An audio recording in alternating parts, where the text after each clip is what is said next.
स्वागत है आपको एक बार फिर से आपके अपने YouTube चैनल रस्तोगी कोचिंग में। आज के इस वीडियो में क्लास 10 के विज्ञान पेपर हल के बारे में अध्ययन करेंगे।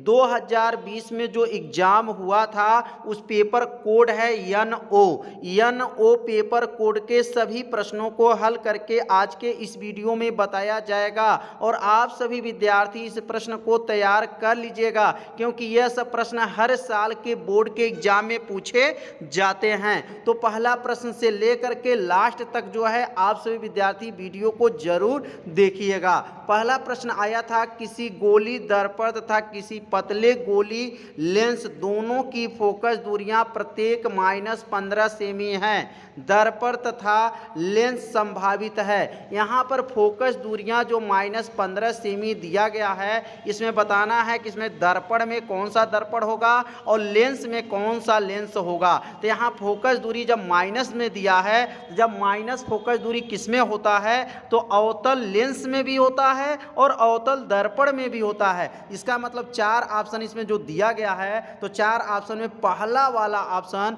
सही होगा, दोनों अवतल होगा।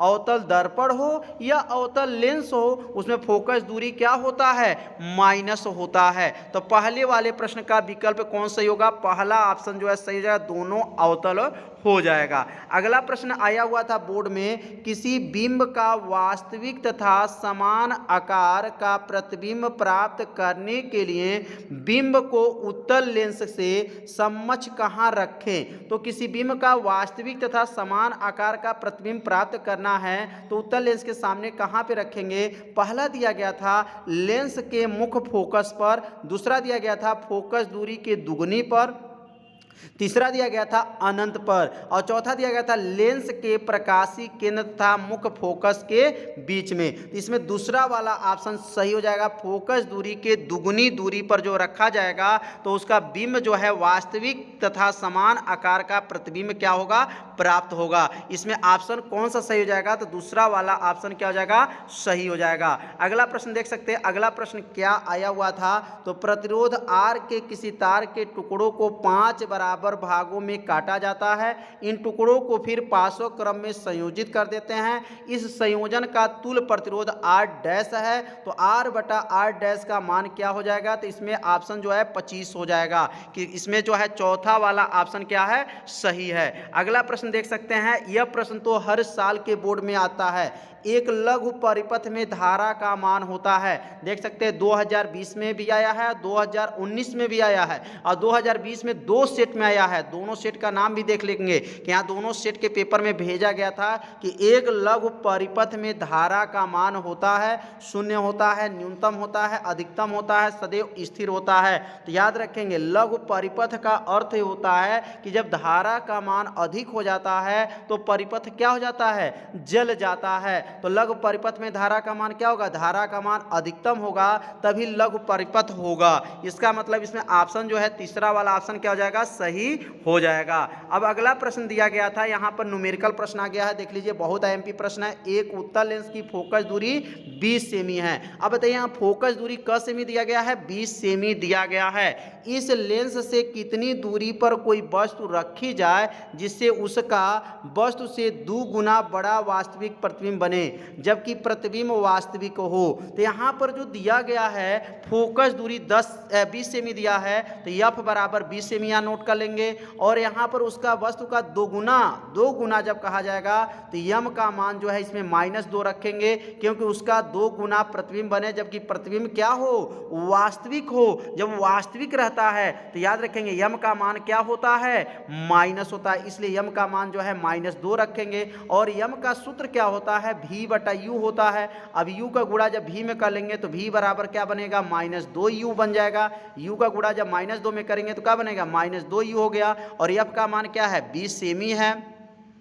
अब इसका लेंस का जो सूत्र होता है, तो लेंस का सूत्र आप सभी विद्यार्थी जानते होंगे, 1/v माइनस 1/u बराबर 1/f हो जाएगा। अब यहाँ v का मान कितना है, तो v का मान -2u है। अब v के स्थान पे क्या लिखेंगे, यहाँ पर -2u हो जाएगा और 1/v है। अब यहाँ v के जगह पे ये v जो है यहाँ देख रहे हैं, तो ये v नहीं रहेगा, यहाँ पे याद रखेंगे u रहेगा। क्या रहेगा, u रहेगा। अब यहाँ पर -1 और माइनस यहाँ देखेंगे हर बराबर नहीं है। अब इन दोनों का जब एलसीएम ले लेंगे तो क्या बनेगा, नीचे 2u बन जाएगा, ऊपर यहाँ पे हो जाएगा -1 और -2 बनेगा, मिलकर के कितना हो जाएगा, -3 हो जाएगा। तो यह लाइन आप लोग को समझ में आ गया होगा कि -3/u कहाँ से आया। तो यहाँ पर अगर एलसीएम लेंगे या u है, तो जब यहाँ पे 2 से गुणा करेंगे तो ऊपर भी 2 से गुणा कर लेंगे, तो -2 और -1 मिलकर के कितना बन जाएगा, -3 क्या बनेगा, u हो जाएगा। अब यहाँ पर और f का मान क्या दिया गया है, तो f का मान 20 दिया गया था, तो -3/u बराबर 1/20 हो जाएगा। और इसमें कैंची गुणा कर लेंगे, 2u का गुणा करेंगे तो 2u हो गया, 20 यहाँ 60 हो जाएगा, -60 हो जाएगा। u बराबर 2 नीचे जाएगा 60 के नीचे, तो 60/2 हो गया। 2 से 60 को काट देंगे, कितना आ जाएगा, 30 जो है आ जाएगा। तो यहाँ पर कैसे इसको हल किया गया है, आप सभी विद्यार्थी अपने कॉपी में पहले इसको नोट करिए, इसको हल करिए और हल करके इसको चेक कर लीजिए जो -30 सेमी आ रहा है कि नहीं आ रहा है। और ये 2020 में यन्नो पेपर में पूछा गया है। आगे देख सकते हैं कि यहाँ लिख सकते हैं, अतः वस्तु लेंस से 30 सेमी की दूरी पर बनेगा। वस्तु जो है लेंस से कितनी दूरी पर बनेगा, तो 30 सेमी दूरी पर वस्तु जो है उसका प्रतिबिंब बनेगा। आगे लिखेंगे, अगला प्रश्न देख सकते हैं, अगला प्रश्न क्या दिया गया। यह प्रश्न जो है सिलेबस से हट करके आ गया था। एक सरल सूक्ष्मदर्शी में प्रयुक्त लेंस की फोकस दूरी की गणना कीजिए। यहाँ पर सूक्ष्मदर्शी का जो है प्रश्न नहीं पूछना चाहिए था, लेकिन 2020 में जो है सूक्ष्मदर्शी पर भी प्रश्न आ गया था, जिसकी आवर्धन क्षमता क्या है, 11 है और स्पष्ट दृष्टि से न्यूनतम दूरी क्या है, 25 है। तो यहाँ पर आवर्धन क्षमता यम का मान जो है 11 दिया गया है और स्पष्ट दृष्टि से न्यूनतम दूरी को डी कहते हैं और डी का मान इसमें कितना दिया गया है, 25 दिया गया है। और इसमें क्या पूछा जा रहा है, फोकस दूरी की गणना करना है। तो यहाँ पर नोट कर लेंगे कि यम का मान 11 दिया गया था प्रश्न में और यफ का मान 25 दिया गया है। और आवर्धन का सूत्र होता है, याद रखेंगे, आवर्धन का सूत्र होता है यम बराबर 1 + d/f। इसी सूत्र के सहायता से यफ का मान की गणना किया जाएगा। अब यहाँ यम के जगह पे क्या रखेंगे, 11 हो गया, 1 यहाँ 1 को उतार देंगे और डी का मान क्या है, 25 है, क्योंकि स्पष्ट दृष्टि से न्यूनतम दूरी यहाँ पर दिया है। और यहाँ यफ का मान देखिए दे दिया है, यहाँ पे डी रहेगा, याद रखिएगा, थोड़ा सा यहाँ गलत छप गया है, यहाँ डी बराबर जो है 25 सेमी रहेगा। अब यहाँ पर डी के जगह पे क्या रख देंगे, 25 हो जाएगा और यहाँ यफ का मान की गणना करना है। अब यहाँ 1 को पक्षांतर करेंगे तो यहाँ पर क्या होगा, 11 में से 1 घट जाएगा तो क्या बनेगा, 10 हो जाएगा। तो 25/f बराबर 10 हो गया और यफ को यहाँ पर 10 के स्थान पे ले जाइए और 10 को नीचे यफ के पास ला देंगे। तो यहाँ पर जब पक्षांतर कर लेंगे तो यफ बराबर क्या आ जाएगा, 25/10 और 10 से भाग कर देंगे तो 2.5 सेमी हो जाएगा। तो यह सूत्र कौन सा लागू हुआ, तो इसमें सूत्र यम बराबर क्या लागू हुआ है, 1 + d/f फार्मूला का प्रयोग करके यफ का मान की गणना किया गया। तो उम्मीद करते हैं प्रश्न आप लोगों को अच्छे से समझ में आ रहा होगा। तो आप चाहे तो इसे अपने कॉपी में हल करके भी चेक कर लीजिएगा कि यफ का मान जो है 2.5 सेमी कहाँ से आया। अगला प्रश्न आया था कि 3, 4, 25 तथा 100 सेमी फोकस दूरी के 4 उत्तल लेंस हैं। अब बताइए यहाँ पे लेंस कितने हैं, तो 4 उत्तल लेंस हैं और इसकी फोकस दूरी क्या है, 3 है, 4 है, 25 है और 100 है। खगोलीय दूरदर्शी के अभिदृश्यक तथा नेत्रिका के किस लेंस का उपयोग करने में अधिकतम आवर्धन क्षमता प्राप्त होगी। तो बताइए यहाँ पे खगोलीय दूरदर्शी के बारे में पूछा गया है। तो खगोलीय दूरदर्शी किसे कहते हैं, तो खगोलीय दूरदर्शी किसे कहते हैं कि वह दूरदर्शी होता है जिसके सहायता से आकाशीय पिंडों को नज़दीक करके बड़ा करके देखने के काम लाता है। तो यहाँ पे लिखेंगे अभिदृश्यक लेंस के लिए 100 सेमी का प्रयोग किया जाएगा और जो आँख के लिए जो लगाया जाएगा वह 3 सेमी का प्रयोग किया जाएगा। आँख के पास 3 सेमी का और दूर के लिए क्या करेंगे, 100 सेमी का, क्योंकि वो दूर की वस्तुओं को देखना है तो 100 सेमी का प्रयोग करेंगे और ये निकट के लिए हमको 3 का प्रयोग करेंगे। तो यहाँ पे लिख लेंगे 100 सेमी में जो है अभिदृश्यक लेंस में प्रयोग किया जाएगा और नेत्रिका मतलब आँख के लिए जो है 3 सेमी फोकस दूरी का लेंस का प्रयोग किया जाएगा। तो उम्मीद करते हैं प्रश्न समझ में आ रहा होगा। अब अगला प्रश्न दिया गया था, इसमें बहुत ज़्यादा न्यूमेरिकल आया हुआ था। तो कोई 2 सेमी लंबा बिंब 10 सेमी फोकस दूरी के उत्तल लेंस के मुख्य अक्ष के लंबवत रखा है। बिंब की फोकस दूरी 15 सेमी है। बिंब की प्रकृति, स्थिति तथा आकार ज्ञात कीजिए। तो यहाँ पे क्या क्या मान दिया गया है? वस्तु की लंबाई दिया गया है। बिंब माने होता है वस्तु, और वस्तु की लंबाई किससे दिखाते हैं? ओ से, और ओ बराबर कितना दिया गया है? 2 सेमी है। और वस्तु की दूरी कितना दिया गया? -15 सेमी दिया गया है। एफ का मान क्या है? -10 सेमी। क्यों माइनस लगाया गया? क्योंकि यह कौन सा जो है लेंस है, तो याद रखेंगे यहाँ पर यह उत्तल लेंस है, और उत्तल लेंस की फोकस दूरी जो है धनात्मक होता है, यहाँ माइनस नहीं रहना चाहिए। याद रखिए माइनस नहीं रहेगा। एफ बराबर जो है 10 सेमी रहेगा। यू का मान जो है -15 सेमी रहेगा। आई बराबर पूछा जा रहा है, भी बराबर पूछा जा रहा है। इसमें 2 प्रश्न जो है इसमें पूछा जा रहा है। आगे देख सकते हैं इसका सूत्र क्या होता है। तो इसका सूत्र आप लोग जानते हैं कि एफ बराबर सूत्र होता है, लेंस का सूत्र होता है 1/f बराबर होता है 1/f बराबर 1/v माइनस 1/u होता है। तो यहाँ एफ का मान भर लेंगे, 1/10 हो जाएगा। 10 कहाँ से आ गया? एफ का मान हो गया। 1/v, v की गणना करना था, माइनस 1 जो है u का मान -15 हो गया। माइनस माइनस मिलेगा तो यह प्लस हो जाएगा। यहाँ लिखेंगे 1/v, पक्षांतर कर लेंगे। जब पक्षांतर कर लेंगे तो क्या आ जाएगा? यहाँ पक्षांतर करने पाएगा 1/v बराबर 1/10 माइनस 1/15 हो जाएगा। अब यहाँ एलसीएम लेंगे तो यहाँ 2 से यहाँ पर जो है 10 और ये 15 है, इन दोनों का एलसीएम लेंगे तो 30 हो जाएगा। दोनों में से घटा देंगे तो 1 क्या हो जाएगा? 30 हो जाएगा। तो यहाँ एलसीएम लेकर के जो है आपसे विद्यार्थी चेक कर लीजिएगा, 1/30 आएगा और इसमें गुणा कर लेंगे। अब यहाँ 1/v में जो गुणा करेंगे, यहाँ पे गुणा होगा तो भी 1 करना 20, 30 से करना 30 हो जाएगा। तो भी का मान जो है कितना आ गया? 30 सेमी आ गया। अब अगला लिखेंगे यहाँ पर आवर्धन क्षमता, जो सूत्र होता है I/O। सूत्र क्या होता है? I/O बराबर V/U। ये सूत्र आप सभी विद्यार्थी जानते होंगे। यहाँ I की गणना करना है। O का मान 2 दिया गया था, V का मान जो है 30 है, और U का मान -15 है। 15 दूना 30, ये 2 हो जाएगा, और 2 में 2 का गुणा करेंगे, 2 दूना 4, -4 सेमी, क्योंकि यहाँ माइनस है तो 2 दूना क्या हो जाएगा? -4 सेमी हो जाएगा। तो प्रतिबिंब लेंस से दूसरी ओर 30 सेमी की दूरी पर और 4 सेमी लंबा बनेगा। कितने सेमी? 4 सेमी लंबा बनेगा। क्यों? क्योंकि यहाँ 15 से 30 को काटे 2 बना था, -2 हुआ, 2 में 2 का गुणा करेंगे, 2 दूना 4, तो 4 सेमी लंबा जो इसका प्रतिबिंब बनेगा। और कितनी दूरी पे बनेगा? तो 30 सेमी की दूरी पर बनेगा। अगला प्रश्न जो है बहुत ही महत्वपूर्ण है, हर साल के पेपर में पूछा जाता है। दूरदृष्टि दोष किसे कहते हैं? इसका कारण, इसका निवारण कैसे किया जाता है? आरेख द्वारा जो है इसको समझाना है। तो दूरदृष्टि दोष क्या होते हैं? वह दृष्टि दोष होता है जो दूर की वस्तुएं तो स्पष्ट दिखाई देती हैं, लेकिन निकट की वस्तुएं स्पष्ट दिखाई नहीं देती हैं। ऐसे दृष्टि दोष को दूरदृष्टि दोष कहते हैं। तो इस दोष में युक्त आंख के दूर की वस्तु तो स्पष्ट दिखाई देती हैं, किंतु पास की वस्तु स्पष्ट दिखाई नहीं देती हैं। दूषित आंख के लिए निकट बिंदु की दूरी 25 सेमी अधिक होती है। इस कारण इस व्यक्ति को 25 सेमी दूर रखी वस्तु, पुस्तक के अक्षर आदि स्पष्ट दिखाई नहीं देते हैं, क्योंकि नेत्र लेंस इसका प्रतिबिंब रेटिना के पीछे आई पे बनता है। अब यह चित्र देख सकते हैं। तो मतलब दूरदृष्टि दोष का अर्थ जान जाइए कि मतलब दूर की वस्तुएं तो स्पष्ट देख लेगा, लेकिन निकट की वस्तुओं को स्पष्ट वह देख नहीं पाता है। ऐसे दृष्टि दोष को क्या कहते हैं? दूरदृष्टि दोष कहा जाता है। और यहाँ देख सकते हैं यह आंख है, और यहाँ आंख में क्या देख रहा है कि यहाँ पर जो है आंख के माध्यम से किसी वस्तु को 25 सेमी वस्तु को देख रहा है, यह रेटिना पर देख रहा है, यहाँ बना हुआ है। और यहाँ पर देखिए, यहाँ जो बना हुआ है यह आगे बन गया था, बढ़ गया था, तो यहाँ बढ़ा हुआ था, तो अब यहाँ रेटिना बन रहा है। जब इसमें लेंस लगा लेंगे तो क्या होता है? जब आंख पे जब लेंस लगाया जाता है तो यह रेटिना से जो बाहर बेसी जो हुआ था, बढ़ा हुआ था, देख रहे हैं, तो वह जो है सही हो जाएगा। कब? जब लेंस लगा लिया जाएगा तो यहाँ पे आ जाएगा, और जब यहाँ पे आएगा तो इसके दृष्टि दोष का क्या हो जाएगा? निवारण हो जाएगा। तो ये दूरदृष्टि दोष के निवारण के लिए चश्मे में कौन सा लेंस लगाया जाता है? तो दूरदृष्टि दोष के लिए चश्मे में उत्तल लेंस का प्रयुक्त किया जाता है। अब अगला प्रश्न देख सकते हैं। अगला प्रश्न क्या आया हुआ था? किसी वैद्युत प्रेस में अधिकतम तापन दर के लिए 840 वाट के दर से ऊर्जा मुक्त होती हैं, 360 वाट की दर से उस समय मुक्त होती हैं जब तापन की दर निम्नतम है।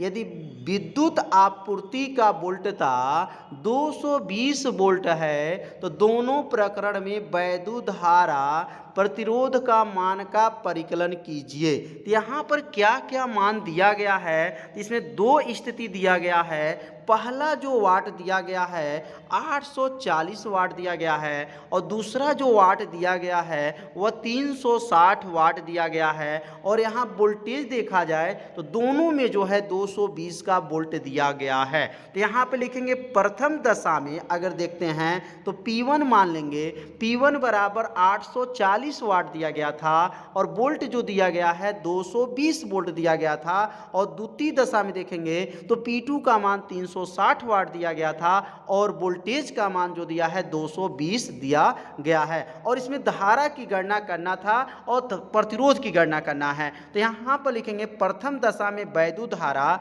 और वैद्युत धारा का सूत्र होता है I1 बराबर हो जाएगा P1 बट्टा V। और I1 बराबर P1 बट्टा V जब सूत्र बनेगा तो यहाँ पे जो मान रखेंगे P1 का मान रखेंगे और यहाँ मान रखेंगे वह V का मान रखेंगे। तो 840 जो है P1 का मान आया था और V का मान जो है 220 आया था। जब इसका भाग करेंगे तो 3.8 एम्पियर आ जाएगा। तो I1 कैसे निकला, धारा की गणना करना था, बहुत आसान है। आई का सूत्र आप सभी विद्यार्थी जानते होंगे, P बटा क्या होता है, V होता है। तो यहाँ P1 का मान भर दीजिए और V का मान भर करके भाग दे दीजिए तो किसका मान निकल जाएगा, I1 का मान निकल जाएगा। अब यहाँ प्रतिरोध की गणना करना है तो प्रतिरोध कैसे निकालेंगे, तो प्रतिरोध का सूत्र होता है V स्क्वायर बटा P1, क्योंकि ये R1 है तो ये P1 हो जाएगा। तो यहाँ V का मान 220 गुणे 220 लिख देंगे, दो बार लिखेंगे। और R का मान P1 का मान 840 था, इसका गुणा करके और 840 से भाग कर देंगे तो कितना आ जाएगा, 57.6 ओम आ जाएगा। तो गुणा करके जो है भाग कर दीजिएगा, अच्छा 57.6 जो है ओम जो है आ जाएगा। तो पहली स्थिति में धारा का मान निकल गया और दूसरी स्थिति में इसी प्रकार सेम निकालेंगे। अब I2 करेंगे और I2 का सूत्र क्या होता है, P2 बटा V हो जाएगा और P2 का मान यहाँ 360 हो जाएगा। अभी जैसे यहाँ P1 था तो ये P2 हो जाएगा, ये V था तो ये V रहेगा। 360 में 220 का भाग करेंगे तो कितना आ जाएगा, यहाँ पर 1.6 एम्पियर आ जाएगा। तो समझ में आ रहा है, जैसे प्रथम दशा में निकाला गया इसी प्रकार द्वितीय दशा में भी निकाल सकते हैं। अब यहाँ पर अगला निकाल सकते हैं, यहाँ पर R2 बराबर क्या बनेगा, तो R2 बराबर सूत्र होगा V स्क्वायर बटा P2 हो जाएगा। उसमें क्या था, उसमें V स्क्वायर बटा P1 था, इसमें क्या हो जाएगा, P2 हो जाएगा। V का गुणा मान रखेंगे 220 गुणे 220, क्योंकि V का मान 220 दिया था, दो बार लिखेंगे क्योंकि वर्ग है। और नीचे P2 का मान 360 था, इसमें गुणा कर लेंगे ऊपर 220 में 220 का और 360 में भाग कर देंगे तो कितना आ जाएगा, 134.4 ओम आ जाएगा। बहुत सरल प्रश्न था, तो आप सभी विद्यार्थी से अपने कॉपी में जरूर हल कर लीजिए, क्योंकि ऐसे न्यूमेरिकल हर साल के बोर्ड के एग्जाम में पूछा जाता है। अब यहाँ पे आ गया जनित्र। नामांकित आरेख बनाकर किसी वैद्युत डायनमो सिद्धांत का कार्यविधि स्पष्ट कीजिए। और देख सकते हैं 2019 में 2020 में आया है। तो बताना है कि डायनमो जो होता है वह किस सिद्धांत पे कार्य करता है, इसके बारे में बताना है। और जो है इसका आरेख भी बनाना है और कार्यविधि को स्पष्ट करना है। तो लिखेंगे जनित्र का सिद्धांत क्या होता है, जब किसी बंद कुंडली को किसी शक्तिशाली चुंबकीय क्षेत्र में तेजी से घुमाया जाता है। तो जनरेटर जो होता है देखे होंगे, वह कुंडली क्या होता है, बंद होता है और उसके अंदर आर्मेचर कुंडली होती है। जब उस आर्मेचर कुंडली को घुमाया जाता है तो उस कुंडली के अंदर चुंबकीय फ्लक्स में परिवर्तन होता है और चुंबकीय फ्लक्स में जब परिवर्तन होता है तो उस कुंडली में एक प्रेरित धारा बहने लगता है और ये धारा तब तक बहता रहता है जब तक चुंबकीय फ्लक्स में क्या होता है, परिवर्तन होता रहता है। यह किनका नियम था, फैराडे के नियम था और फैराडे ने ही जो जनित्र के बारे में उन्होंने बताए थे। आगे लिखेंगे, देखेंगे लिखा गया चुंबकीय फ्लक्स में लगातार परिवर्तन होता रहता है जिसके कारण कुंडली में वैद्युत धारा क्या होती है, बहती है। जब चुंबकीय फ्लक्स में घूमेगा तो उसके अंदर धारा उत्पन्न हो जाएगा और ये धारा कब तक बहता रहता है, जब तक चुंबकीय फ्लक्स में क्या होता है, परिवर्तन होता रहता है। तो यह जो है कुंडली में वैद्युत धारा कब तक बहेगा, जब तक चुंबकीय फ्लक्स में क्या होगा, परिवर्तन होता रहता है। अब दिष्ट धारा जो जनित्र चित्र है, इसमें देख सकते हैं जो चित्र बना हुआ है यही आर्मेचर कुंडली होता है। इसके बगल में दो चुंबक शक्तिशाली लगा होता है और इस आर्मेचर ये कुंडली जो होता है ये नचता है, तो नचने को कहा जाता है चुंबकीय फ्लक्स में परिवर्तन हो रहा है। और जब चुंबकीय फ्लक्स में परिवर्तन होता है तो उस कुंडली में एक प्रेरित धारा बहने लगता है और ये धारा तब तक बहता रहता है जब तक चुंबकीय फ्लक्स में क्या होता है, परिवर्तन होता रहता है। इसमें कई भाग होते हैं। पहला जो भाग क्षेत्र चुंबक है, दूसरा आर्मेचर होता है, ब्रूस होता है। तो देखेंगे ये लिखेंगे यह शक्तिशाली वैद्युत चुंबक होता है जिसमें निर्दिष्ट धारा प्रवाहित होती है। इस चुंबक को ध्रुव यन तथा यस के बीच में एक शक्तिशाली चुंबकीय क्षेत्र उत्पन्न होता है, इसी को आर्मेचर घूमता रहता है। मतलब आर्मेचर कुंडली कहाँ घूमता है, तो क्षेत्र चुंबक के बीच में आर्मेचर कुंडली घूमता रहता है, चुंबकीय क्षेत्र में इसको घुमाया जाता है। आर्मेचर जो होता है वह कच्चे लोहे का आयताकार फ्रेम तांबे के पृथ्वी तार को लपेटकर कुंडली ABCD से बनाई रहती हैं। तो जो आर्मेचर होता है वह कच्चे लोहे का बना होता है और जो है जैसे हत्था, जल, टरबाइन, डीजल इंजन आदि से उसको घुमाया जाए। मतलब आर्मेचर कुंडली जब तक घूमेगा नहीं तब तक वह धारा उत्पन्न होगा नहीं। तो आर्मेचर कुंडली को घुमाने के लिए आप हत्था का प्रयोग करिए या जल का प्रयोग कीजिए या टरबाइन का प्रयोग कीजिए या डीजल इंजन जो है जैसे पंप सेट हो गया, पंप सेट का प्रयोग करके उसको घुमाया जा सकता है। इसमें क्या लगा होता है, विभक्त वलय लगा होता है। यह धातु का एक वलय रिंग होता है जिसमें दो भाग PQ से विभाजित कर आर्मेचर धुरी से जोड़ दिया जाता है तथा यह आपस में एक दूसरे को पृथक्कृत होते हैं। PQ कुंडली के सिरे A तथा B से जुड़े होते हैं और आर्मेचर के साथ घूमते हैं। तो विभक्त जो वलय होता है, देख सकते हैं यहाँ विभक्त वलय है, इस विभक्त वलय के द्वारा ही तो आर्मेचर कुंडली नचेगा। आर्मेचर कुंडली को नचाने के लिए जो हमारा धुर्रा लगा हुआ है, इस धुर्रा के माध्यम से जो है आर्मेचर कुंडली नचता है।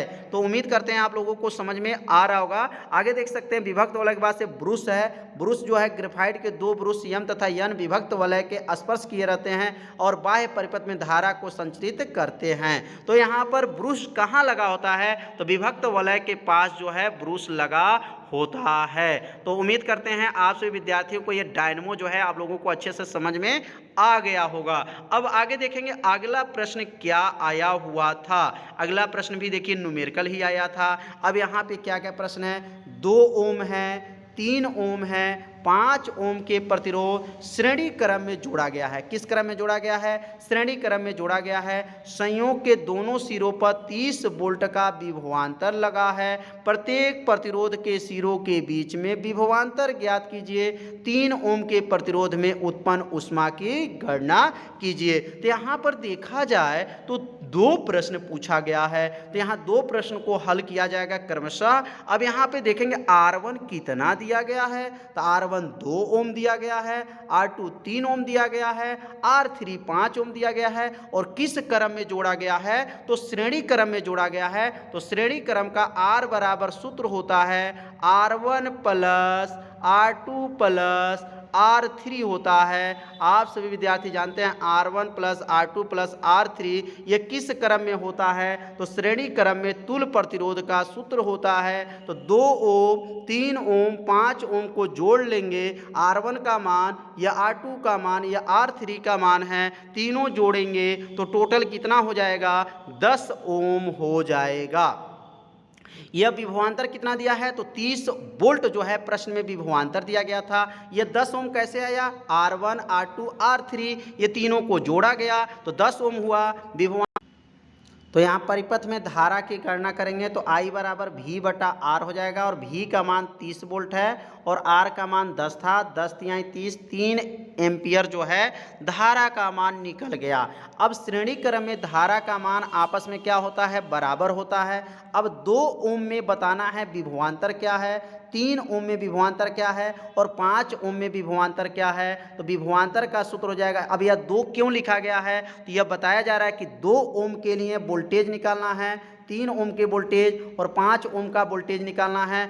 I इंटू आर सूत्र होता है, I का मान कितना निकला 3, तो आगे यहाँ 3 लिखिएगा, गुणे हो जाएगा 2, 2 तिहाई क्या हो जाएगा 6, 6 वोल्ट जो है यहाँ मान निकल जाएगा। I का मान 3 हो गया, R का मान जो है 3 है क्योंकि 3 ओम बोला है, 3 त्रिकी 9 हो जाएगा। I का मान 3 हो गया और R का मान 5 है, तो 5 तिहाई क्या हो जाएगा 15 वोल्ट हो जाएगा। यहाँ पे थोड़ा सा गलत हुआ तो इसको सुधार कर लीजिएगा, आगे 3 रहेगा क्योंकि I का मान 3 एम्पियर है और R का मान जो है 2 ओम है। 3 दूना 6 वोल्ट हो गया और 3 त्रिकी 9 वोल्ट हो जाएगा और 3 पचे 15 वोल्ट हो जाएगा। यहाँ पर श्रेणी क्रम है और श्रेणी क्रम में धारा का मान आपस में क्या होते हैं, बराबर होते हैं। तो उम्मीद करते हैं कि आप लोगों को यह पूरा प्रश्न अच्छे से समझ में आ गया होगा। तो इसमें जितने भी न्यूमेरिकल है उस न्यूमेरिकल को पहले अपने कॉपी में एक बार जरूर हल करके जाइएगा, क्योंकि ऐसे प्रश्न पुनरावृत्ति होते रहते हैं। तो आप सभी विद्यार्थी सभी प्रश्नों को तैयार कर लीजिएगा। अब अगले भाग में जो है रसायन विज्ञान के सभी प्रश्नों को हल करके बताया जाएगा। तो आप सभी विद्यार्थियों से निवेदन है कि इस वीडियो को अपने सभी दोस्तों के पास शेयर जरूर कर दीजिएगा। तो मिलते हैं अब अगले भाग में, तब तक के लिए सभी विद्यार्थियों को नमस्कार। हर साल के बोर्ड के एग्जाम में पूछा जाता है, तो आज के इस वीडियो में बताया जाएगा और आप सभी विद्यार्थी इस वीडियो को पूरा जरूर देखिएगा और सभी प्रश्नों को तैयार करके जरूर एग्जाम में जाइएगा। तो पहला क्वेश्चन है, निम्नलिखित यौगिकों में अम्लीय लवण कौन सा है। यहाँ पे ऑप्शन दिया गया NaCl है, Na2SO4 है और NaHSO4 है और यहाँ KCN दिया गया है। तो इसमें 4 ऑप्शन में बताना है कौन सा अम्लीय लवण है। तो ये तीसरा वाला ऑप्शन होगा, NaHSO4 जो है यह अम्लीय जो है क्या है, लवण है। अगला देख सकते हैं, जल को जीवाणु रहित बनाने के लिए उपयोगी पदार्थ है। तो जल को जीवाणु रहित बनाने के लिए किसका प्रयोग करते हैं, तो याद रखेंगे विरंजक चूर्ण का प्रयोग किया जाता है। इसमें चौथा ऑप्शन जो है सही हो जाएगा। अगला प्रश्न दिया गया, क्षारीय मृदा धातुएं हैं। तो क्षारीय मृदा धातुएं कौन है, तो इसमें दूसरा वाला ऑप्शन जो है लिथियम, सोडियम, पोटेशियम जो है यह क्षारीय मृदा जो है धातुएं हैं। अब अगला प्रश्न देख सकते हैं, यह प्रश्न तो 2020 में जो है आया हुआ है, भर्जन तथा निस्तापन में क्या अंतर है। 2020 पेपर का नाम है, NO पेपर कोड में आया है कि भर्जन तथा निस्तापन में क्या अंतर है। तो यहाँ पर सबसे पहले जो है 2 कॉलम बना लेंगे और पहला कॉलम में लिखेंगे भर्जन और दूसरा कॉलम में लिखेंगे यहाँ पर निस्तापन। अब भर्जन में पहला क्या होगा, तो भर्जन क्रिया वायु के नियंत्रित मात्रा में होती हैं। जो भर्जन की क्रिया होती हैं वह वायु के नियंत्रित मात्रा में होती हैं और जो निस्तापन की क्रिया होती हैं वह वायु के अनुपस्थिति में होती हैं। मतलब यहाँ वायु के नियंत्रित मात्रा में और यहाँ पर वायु के अनुपस्थिति में होती हैं। तो पहला जो है अंतर समझ में आ गया होगा। अब यहाँ पे दूसरा अंतर क्या है, तो लिखेंगे भर्जन क्रिया में अयस्क में उपस्थित सल्फर और आर्सेनिक की अशुद्धि वाष्पशील ऑक्साइडों में परिवर्तित होकर वायु के साथ बाहर निकल जाती हैं। तो भर्जन की क्रिया में जो होता है अयस्क में जो उपस्थित सल्फर और आर्सेनिक के जो अशुद्धि होती हैं वह वाष्पशील ऑक्साइड में परिवर्तित होकर के वायु के साथ बाहर निकल जाती हैं। और इसमें दूसरा अंतर लिख लेंगे, इस क्रिया में अयस्क में वाष्पशील पदार्थ ही अलग होते हैं जिससे अयस्क जो है सरंध हो जाता है। तो ये 2 अंतर जो है आपसे विद्यार्थी समझ लिए होंगे। और अगला अंतर जो देख सकते हैं बहुत ही IMP है और यह जो प्रश्न है गालक एवं धातुमल में क्या अंतर होता है।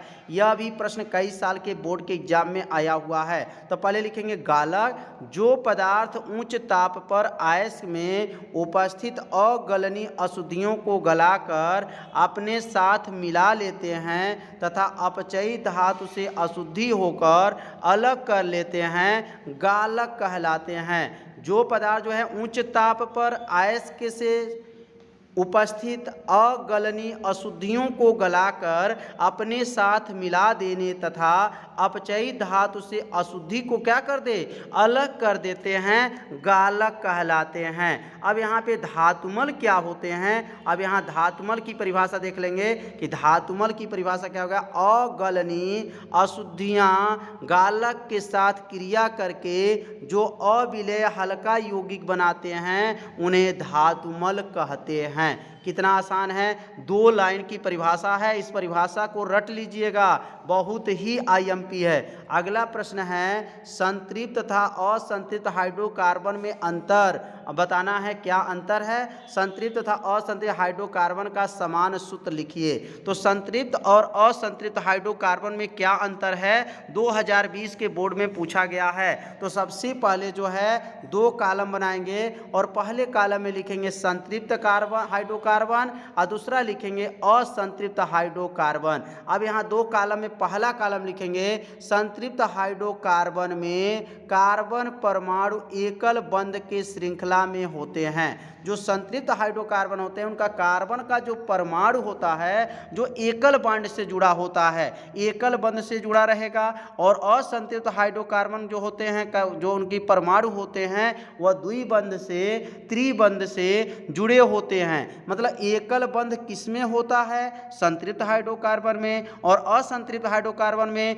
द्विबंध होता है तथा त्रिबंध होता है। तो उम्मीद करते हैं पहला अंतर जो है समझ में आ गया होगा। अब दूसरा अंतर है, कार्बन की चारों संयोजकताएं एक संयोजक बंध द्वारा संयोजित रहती हैं। मतलब संतृप्त हाइड्रोकार्बन में कार्बन की चारों जो संयोजकताएं होती हैं एक संयोजक बंध द्वारा संयोजित रहती हैं। इसमें लिखें कार्बन के चारों संयोजकताएं संतुष्ट नहीं होती हैं, मतलब वह जुड़ी नहीं होती हैं।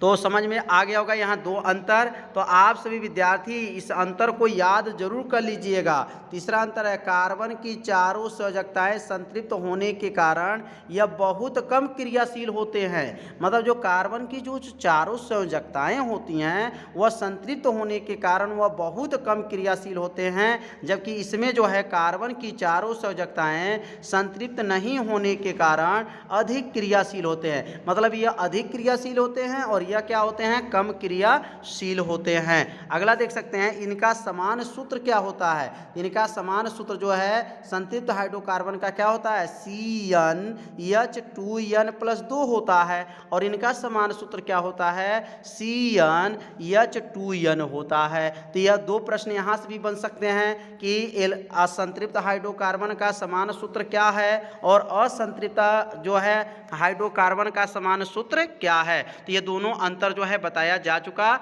अब अगला प्रश्न देखेंगे, यह प्रश्न भी बहुत आईएमपी है।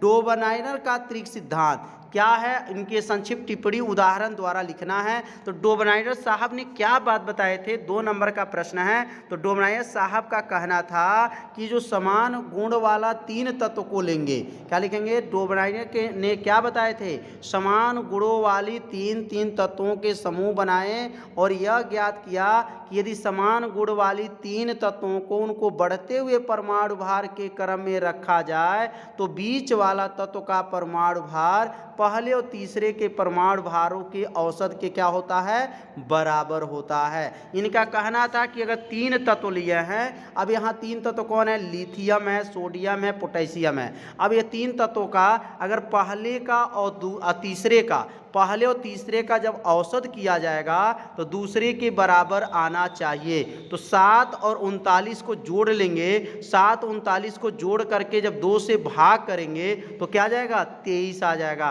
तो 7 39 को जोड़ेंगे, 7 39 जोड़ेंगे तो 46 बनेगा, और 46 का आधा क्या होता है, 23। देखिए दूसरे वाला बीच वाला के क्या है, बराबर होता है, इनका कहना था। तो यही बताया जाएगा कि डोबनाइनर ने 3 तत्वों को लिए थे और उनके परमाणु भार के बढ़ते क्रम पे रखे थे। पहले और तीसरे का जब औसत किए तो वो दूसरे के क्या आ गया, बराबर आ गया। डोबनाइनर का त्रिक सिद्धांत कहलाता है। अगला प्रश्न देखेंगे, यह महत्वपूर्ण प्रश्न आ गया। आवश्यक समीकरण की सहायता से दर्शाइए कि आप कैसे प्राप्त कीजिएगा। धामन सोडा को बेकिंग सोडा से क्रिया कराएंगे और यहाँ क्लोरीन गैस से विरंजक चूर्ण कैसे प्राप्त करेंगे। तो यहाँ पर धामन सोडा से बेकिंग सोडा प्राप्त करने के लिए यहाँ रिएक्शन को लिखेंगे, तो यहाँ रिएक्शन हो जाएगा। अब यहाँ धामन सोडा है, Na2CO3 और यहाँ CO2 और यहाँ पर H2O पूरा मिलेगा। तो ये धामन सोडा को जब गर्म करते हैं तो क्या बनता है,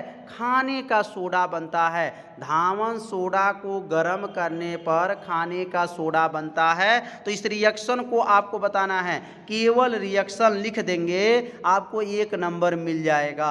Na2CO3 plus CO2 plus H2O, जब इसको गर्म करेंगे तो क्या बनेगा, खाने का सोडा बनेगा। दूसरा क्या था, दूसरा केमिकल था क्लोरीन गैस से विरंजक चूर्ण। तो क्लोरीन गैस से विरंजक चूर्ण कैसे प्राप्त करेंगे, तो यहाँ पर बूझा हुआ चूना, क्या लेंगे, बूझा हुआ चूना। जब क्लोरीन गैस से क्रिया करेंगे तो विरंजक चूर्ण बनेगा और उसके साथ क्या बनेगा, जल बनेगा। तो उम्मीद करते हैं रिएक्शन समझ में आ गया होगा। जब बूझा चूना क्लोरीन से क्रिया करेगा तो क्या बनेगा, विरंजक चूर्ण बनेगा।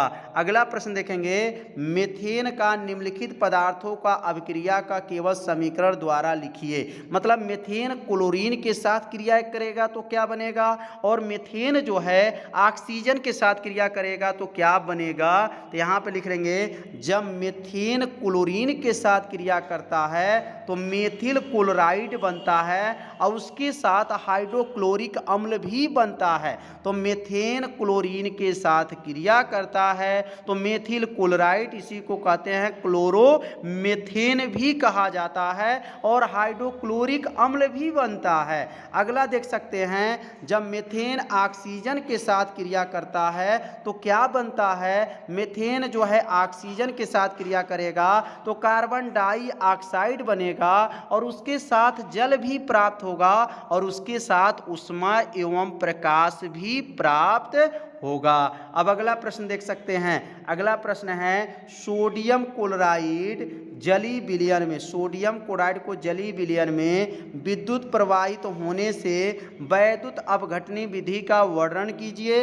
इस क्रिया में बने मुख्य उत्पाद लिखिए, रासायनिक अभिक्रिया का समीकरण भी लिखिए। तो सोडियम क्लोराइड को जब विद्युत प्रवाहित करते हैं तो क्या होता है, तो लिखेंगे सोडियम क्लोराइड एक विद्युत संयोजक यौगिक है। इनमें Na के ऊपर प्लस, मतलब सोडियम के ऊपर प्लस होता है और Cl के ऊपर क्या होता है, माइनस होता है। आयन परस्पर आकर्षण द्वारा क्या होते हैं, बंधे रहते हैं। इसे जल में डाला जाता है तो जल के ध्रुवीय शक्ति सोडियम क्लोराइड को क्या करते हैं, आकर्षण शक्ति को कमजोर कर देती हैं और जल में विद्युत प्रवाहित करने पर विद्युत का ऋणात्मक भाग Na प्लस आयन को अपनी ओर आकर्षित करता है और धनात्मक भाग किससे होता है, Cl की ओर, आयन की ओर, अपनी ओर क्या करता है, आकर्षित करता है। मतलब जो ऋण होता है वह धन की तरफ जाता है, जो धन होता है वह ऋण की तरफ जो है आकर्षित करता है। अब यहाँ पर समीकरण देना है,